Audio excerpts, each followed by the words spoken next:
Following President Joe Biden dropping out of the race for the White House, we have seen growing support for Vice President Kamala Harris as the Democratic presidential nominee. This comes as members from both parties say winning Georgia is crucial to winning the overall presidency. She's got a record. She's got the desire and the drive and the experience to fix the things that still are out there to be done. And I think she just has to be able to convince people that she's the right person. We're going to have a competitive election. I think that President Trump is very well positioned to win this election. We've got to execute. The Democratic National Convention is now the focus for both parties moving forward. Republicans want to see who the Democrats select to be their nominee.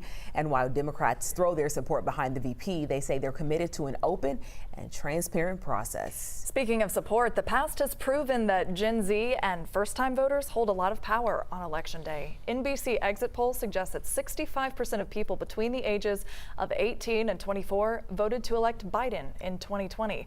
That's 11% more than any other group. And in states like Georgia and Pennsylvania, young voters proved to be key to Biden's success.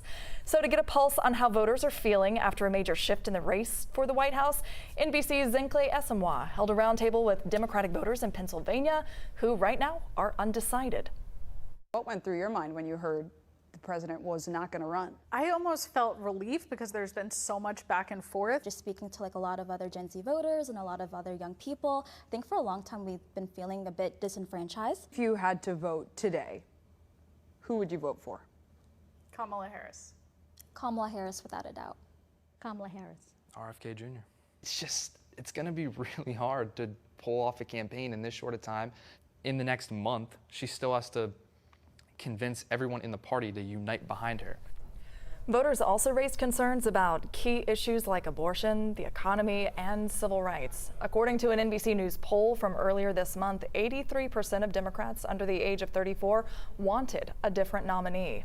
We have much more coverage of the race for the White House on 11alive.com. There you will find more articles on Vice President Harris as she embarks on her campaign for president. Head to the politics section of our website.